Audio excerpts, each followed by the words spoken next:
اے پاکستانی قوم، 1947 سے لے کر آج تک پاکستان کے طاقتوروں کی مرضی کے بغیر کوئی بھی الیکشن نہیں ہوا۔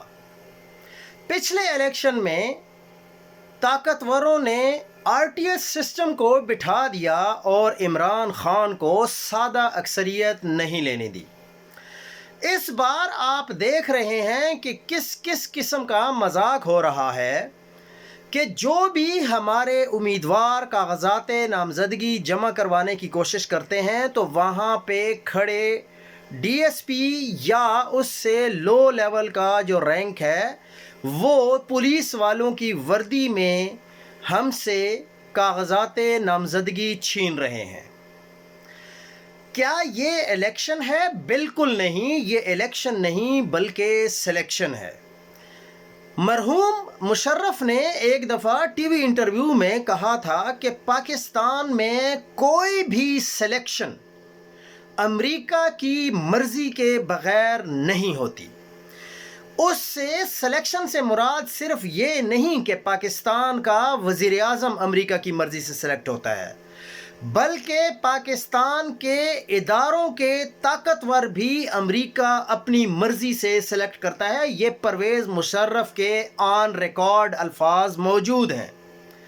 تو اس لیے اگر آپ لوگ یہ سمجھتے ہیں کہ PTI کو لیول پلینگ فیلڈ مل جائے گی اور PTI یہ الیکشن جیت جائے گی تو یہ آپ کی بالکل بھول ہے۔ کم از کم پاکستان کے طاقتور یہ نہیں ہونے دیں گے۔ اب آپ کے اوپر یہ ذمہ داری ہے کہ آپ نے کھڑے ہو کے یہ مقابلہ لڑنا ہے اور آپ نے اپنی مرضی کا امیدوار وزیر اعظم کی سیٹ پر پہنچانا ہے۔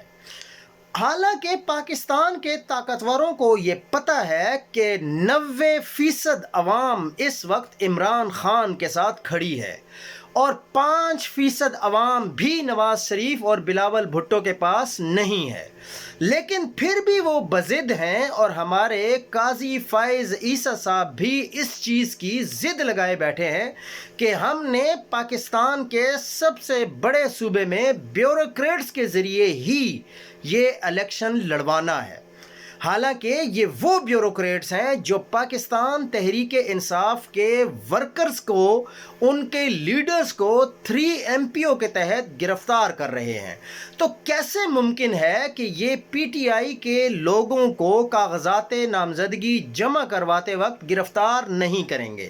حالانکہ ہمارے جتنے بھی امیدوار ہیں وہ جب بینک آف پنجاب میں اپنے پیسے جمع کروانے جاتے ہیں، جو فیس ہوتی ہے الیکشن لڑنے کے لیے، تو وہاں سے بھی ان کو گرفتار کر لیا جاتا ہے، اور اگر کسی کو گرفتار نہیں کیا جاتا تو ان کو یہ کہا جاتا ہے کہ آپ فیس نہیں جمع کروا سکتے۔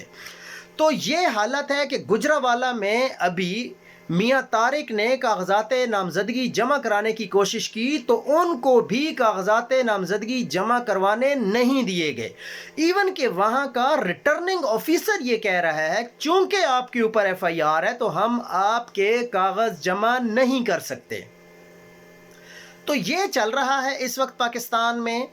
اور اس سے پہلے آپ نے سنا کہ عمیر نیازی کے والد کو DSP نے اس سے کاغذ چھین لیے اور عمیر نیازی کو الیکشن نہیں لڑنے دیا جا رہا۔ تو اگر آپ نے سلیکشن ہی کرنی ہے اور آپ نے یہ فیصلہ کر لیا ہے کہ ہم نے نواز شریف کو وزیر اعظم بنانا ہے تو پھر یہ الیکشن کے اوپر جو تقریباً 8 ارب ہے یا پتہ نہیں 78 ارب کہا جا رہا ہے، یہ خرچہ کرنے کی ضرورت ہی کیا ہے؟ آپ سیدھی طرح کہہ دیں کہ یہ ہمارا وزیر اعظم ہے، اس کو بٹھا دیں تو یہ خرچہ بھی بچ جائے گا اور پاکستان میں ایک بادشاہی نظام بھی شروع ہو جائے گا، اور پاکستان کا ہر بندہ منہ لٹکا کے ہو یا منہ کھول کے ہو یا خوشی سے ہو یا غمی سے ہو اس وزیر اعظم کو قبول کر لیں گے۔